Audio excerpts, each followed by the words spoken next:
Hi friend, आज हम लोग बात करते हैं कि बोर्ड एग्जाम में 90+ नंबर कैसे लाया जाए, क्या योजना अपनाई जाए, क्या प्लान करके पढ़ाई की जाए कि 90+ नंबर आपको मिल सके। और अगर आज 5 नवंबर से जोड़ा जाए तो लगभग 5 फरवरी के बाद ही आपका पेपर होने वाला है, तो लगभग 90 डेज प्लस है आपके पास, 90 दिन से ज़्यादा है आपके पास। अगर आज भी आप लोग योजना बना के तैयारी करेंगे तो आप लोग अच्छे अंक हासिल करेंगे, इसमें कोई दो राय नहीं है। मैं आपको बता दूं कि खासकर मैं उन बच्चों की बात करना चाहता हूं जो बच्चे ये कहते हैं कि हम कमज़ोर हैं, हम ऐसा नहीं कर सकते। तो मैं उनके लिए बता दूं कि कौन कहता है कि आसमान में छेद नहीं हो सकता। बस एक बार इरादे से पत्थर उछाल कर तो देखो। आप दृढ़ संकल्प कर लीजिए, डिटरमाइंड हो जाइए, संकल्पित हो जाइए कि मुझे इतने अंक हासिल करना है, फिर आपको मिलेंगे, इसमें कोई दो राय नहीं है। बस आपको कुछ योजना के साथ पढ़ाई करना होगा।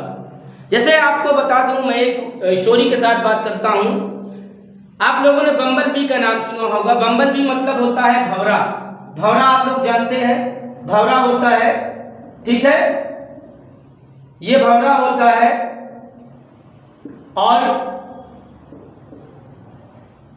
मेरी आर्ट बहुत अच्छी नहीं है, ठीक है, और मैं आपको सिर्फ एक संकेत देकर बता रहा हूं कि ये जो भंवरा होता है, साइंस कहती है कि इसके जो पंख होते हैं इसके बॉडी के अनुरूप बहुत छोटे होते हैं। इसके बॉडी के अनुरूप अगर देखा जाए, बॉडी के एवरेज में देखा जाए तो बहुत छोटे होते हैं। साइंस के अनुरूप ये उड़ नहीं सकता, लेकिन आज आप लोग गौर से देखिएगा कि भंवरा उड़ता भी है और फूलों से मकरंद चूसता है। इसने विज्ञान को गलत साबित कर दिया, तो आप क्यों ऐसा नहीं कर सकते? कभी आपने सोचा कि आप लोग अन्य बच्चे से, जो बच्चे टॉप करते हैं, उनसे क्यों भिन्न हैं? क्या दिक्कत है आप में? जो कुछ उनके पास है, 2 आंख, 2 कान, 2 हाथ, खाना वही खाते हैं, सब कुछ भी है, ऐसा क्यों है? सिर्फ समझने की बात है। कभी आप लोगों ने अपने आप से बात नहीं की, कभी आप लोगों ने अपने सामने, अपने आप से आईने के सामने खड़े होकर बात नहीं की, आपने अपने आप को पहचाना नहीं कि आपके अंदर क्या पावर है। वही टेक्स्ट बुक है, वही टीचर होते हैं, वही सारे क्वेश्चन होते हैं, फिर वो बच्चे ज़्यादा नंबर क्यों पा जाते हैं? कभी आप लोगों ने सोचा इस बात को? सोचिए और समझिए। कभी अपने आप से एकांत में बैठकर बात करिए और कहिए कि एक हाई स्कूल के बच्चे को जितने घंटे पढ़ाई करना चाहिए, क्या आप करते हैं? एक इंटरमीडिएट के बच्चे को जितने घंटे पढ़ाई करना चाहिए, क्या आप करते हैं? अगर नहीं करते तो क्यों नहीं करते? दिक्कत कहाँ है? क्योंकि आपने अपने आप को पहचाना नहीं।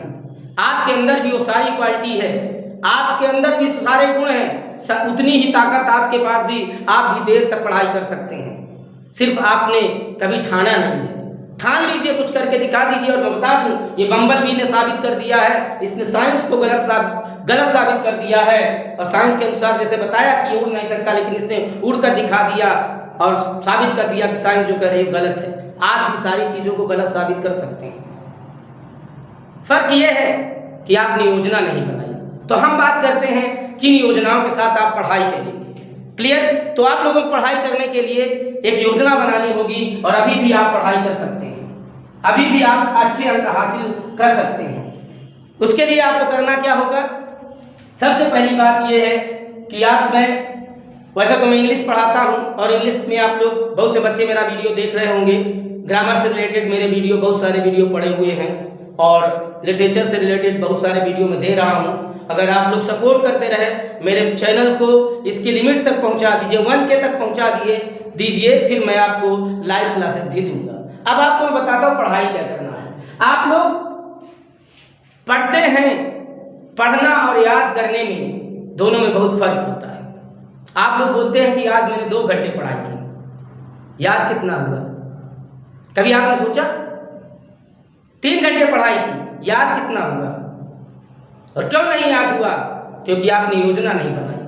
2 तरीके के बच्चे होते हैं। एक बच्चे होते हैं हार्ड वर्क करते हैं, और दूसरे बच्चे होते हैं स्मार्ट वर्क करते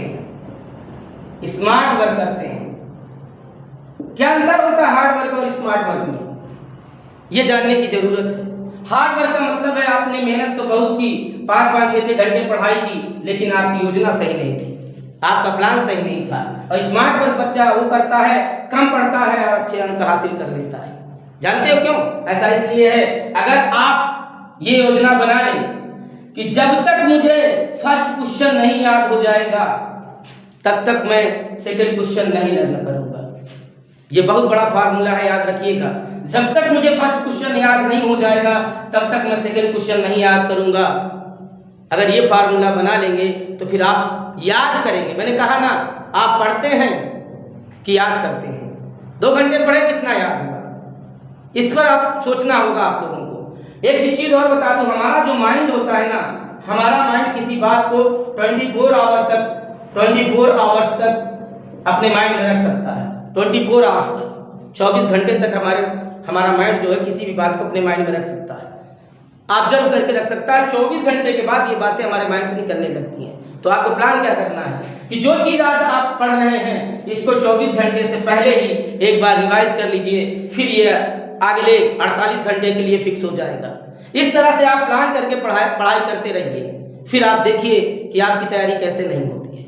फिर आपको मैं बता दूं, हर चैप्टर में मान लीजिए अगर 10 क्वेश्चन हुए, 10 क्वेश्चन में आप देखेंगे कि लगभग 6 से 7 क्वेश्चन तक, 6 to 7, 6 से 7 क्वेश्चन ऐसे होते हैं जिन्हें आपको लर्न करने में बड़ी आसानी होती है। बचते हैं लगभग 3 से 4 क्वेश्चन, 3 से 4 क्वेश्चन हार्ड होते हैं। और मैं आपको बता दूं, यही क्वेश्चन इंपॉर्टेंट होते हैं, यही क्वेश्चन इंपॉर्टेंट होते हैं, यही क्वेश्चन एग्जाम में आने वाले होते हैं। इन्हीं पर आपको फोकस करना है। हो सकता है कुछ क्वेश्चन एक बार पढ़ने में याद हो जाए, कुछ क्वेश्चन ज़्यादा टाइम लेते हैं, ये आपको सोचना होगा। कुछ लोग कहते हैं हमारी मेमोरी अच्छा काम नहीं करती, हम जो याद करते हैं वो भूल जाता है। सच्चाई ये है, आपने याद ही नहीं किया। आपने पहला क्वेश्चन तब तक, दूसरा क्वेश्चन तब तक नहीं पढ़ूंगा जब तक पहला ना याद हो जाए। कुछ लोगों को 2 बार में याद होगा, कुछ लोगों को 3 बार में याद होगा। ये रणनीति अपना लीजिए। और जैसे कि मैं अपने कोचिंग के बच्चों को अक्सर बताता रहता हूं कि आपको किस तरह से पढ़ाई करना है, और मैं अपने कोचिंग में एक क्वेश्चन डेली सुनता हूं। जब से मैं एक चैप्टर फिनिश करता हूं उसके बाद एक क्वेश्चन डेली शुरू कर देता हूं। आप सोचिए, एक क्वेश्चन डेली का मतलब 30 क्वेश्चन 30 डेज, 30 दिन में 30 क्वेश्चन, और 6 से गुणा करिए, 6 महीने में 180 क्वेश्चन। क्या आपके पूरे टेक्स्ट बुक में 180 क्वेश्चन है? अगर हर सब्जेक्ट में आप ये फार्मूला लागू कर लें तो मैं आपको बता दूं, आपको अच्छे अंक पाने से कोई नहीं रोक सकता। क्लियर? तो ये हुआ आपकी सबसे बड़ी बात ये है कि आप दूसरा क्वेश्चन तब तक नहीं पढ़ेंगे जब तक पहला याद ना हो जाए। ये है आपका स्मार्ट वर्क। क्या है स्मार्ट वर्क? दूसरी बात, मैंने जो स्मार्ट वर्क में ये भी चीज़ें आती हैं, जो 3 क्वेश्चन सभी को कठिन लगते हैं, डिफिकल्ट लगते हैं, उन्हीं 3 क्वेश्चन 4 क्वेश्चन में आपको ज़्यादा फोकस करना है, क्योंकि यही क्वेश्चन आपके एग्जाम में आने वाले हैं। तो आपको करना क्या है? सबसे पहली बात कि अच्छी पढ़ाई के लिए करना क्या होगा, उसके लिए आप लोग देख लीजिए कि क्या क्या करते हैं। तो आप लोग देखिए, सबसे पहली बात, आप लोग अच्छी पुस्तक पढ़ें। आपके पास अच्छी बुक हो। क्या हो? अच्छी बुक हो, अच्छी बुक होनी चाहिए। क्लियर? अच्छी बुक के बाद आपके पास एक अच्छा मेंटार होना चाहिए। मेंटार का मतलब होता है टीचर। आप लोगों के पास एक अच्छा टीचर होना चाहिए। तीसरी बात आपके पास है कंसिस्टेंसी, जिसको आप निरंतरता कह सकते हैं। आपके पास निरंतरता होनी चाहिए। पढ़ाई भी कभी भी गैप नहीं करना चाहिए कि 1 हफ्ता पढ़ लिए फिर 3 दिन पढ़ाई बंद कर दिए, ऐसा नहीं है। अगर आज आपको कोई दिक्कत है, कहीं जाना है, तो आज रोज 4 घंटे पढ़ते आप 2 घंटे पढ़िए। और हर विषय को रोज अगर आप 40 मिनट पढ़ते थे, 50 मिनट पढ़ते थे, तो आप 20 मिनट पढ़िए, लेकिन डेली पढ़िए। फिर देखिए आपकी तैयारी कैसे होती है। क्लियर? इसके बाद आपके पास एक टाइम टेबल होना चाहिए। टाइम टेबल होना चाहिए, और टाइम टेबल मैं आपको बता दूं, टाइम टेबल आपके अनुसार होना चाहिए। कुछ लोग क्या करते हैं कि भैया सुबह 4 बजे उठ के पढ़ने से ज़्यादा चीज़ें याद होती, कोई कहता है इधर देर तक पढ़ने से याद होता। मैं आपको बता दूं, जब आपका मन करे, जब आपको अच्छा लगता हो तब पढ़ाई करिए, लेकिन पढ़ाई करिए। क्लियर? बिना पढ़ाई के कुछ होने वाला नहीं है। तो ये चीजें आप, एक अच्छी बुक हो, अच्छा टीचर हो, निरंतरता हो और टाइम टेबल आपके अनुरूप होना चाहिए। ऐसा टाइम टेबल होना चाहिए जिसे आप फॉलो कर सकें। ये नहीं कि आज आपने टाइम टेबल बनाया, कल आपका टाइम टेबल खत्म हो गया। क्लियर? तो ये सारी चीजें अगर आप माइंड में रखते हैं तो आप अच्छी तरह से अपने एग्जाम को क्रैक करेंगे और अच्छे अंक हासिल करेंगे, इसमें कोई दो राय नहीं है। क्लियर? और एक चीज और बता दें, जब अब जो टाइम बचा हुआ है, ये लगभग 90 डेज प्लस है, 90 दिन या और अधिक हो सकते हैं, इन दिनों में आपको घूमना छोड़ देना चाहिए। क्लियर? मैं खेलने को मना नहीं कर रहा हूँ, आप लोगों के भी वो भी जरूरी है, आप खेलिए, लेकिन याद रखिए कि अगर आपको अच्छा खाना पसंद है, अच्छे कपड़े पहनना पसंद है, अच्छी चीजें देखना सुनना पसंद है, तो फिर अच्छे से पढ़ाई कौन करेगा? वो भी तो आपकी जिम्मेदारी है।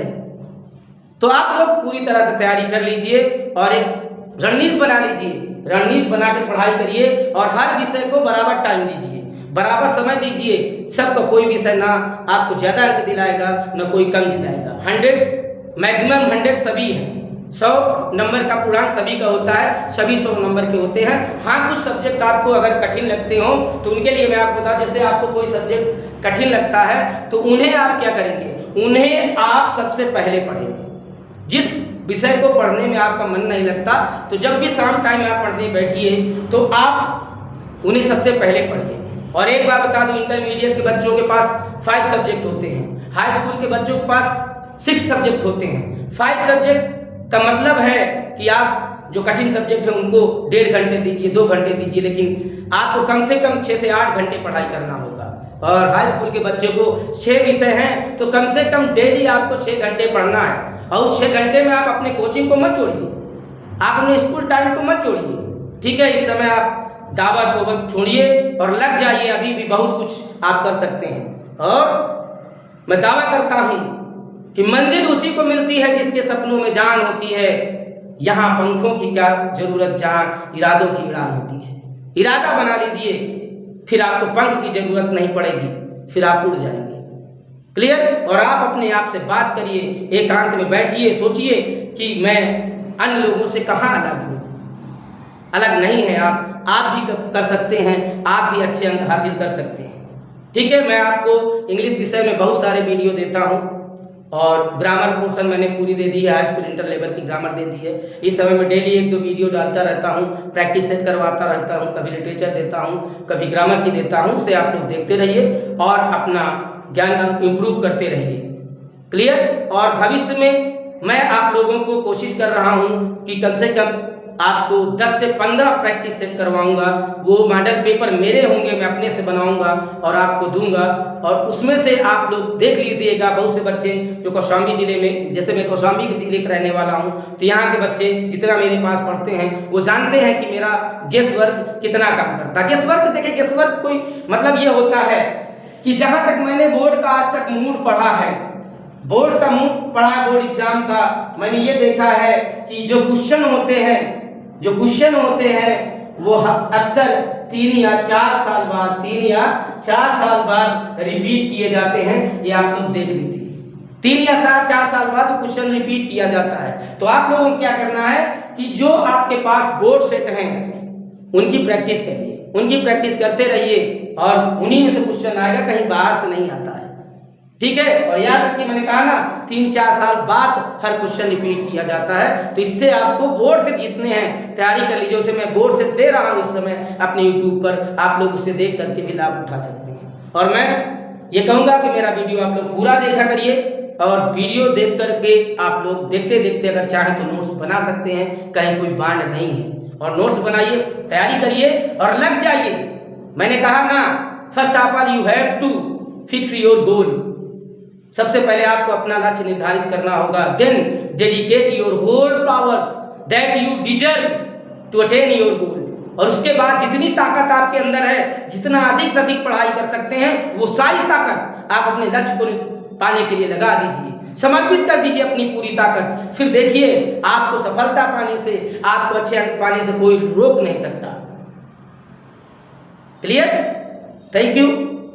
I wish you all best of luck for your board examination. और मैं प्रॉमिस करता हूँ कि बोर्ड एग्जाम से पहले फिर मैं कोई ना कोई आपको टिप्स बताऊंगा और कोई ना कोई वीडियो आपको जरूर दूंगा। बस मेरे चैनल से जुड़े रहिए और इसको प्रमोट करते रहिए। और आपका एक एक कमेंट आप एक जो कमेंट करते हैं आप वो कमेंट मुझे एक अच्छा टीचर बनने के लिए प्रेरित करता है। तो प्लीज़ मेरा वीडियो देखते रहिए और उसको कमेंट करिए, जो भी आपको दिक्कत है कमेंट करिए।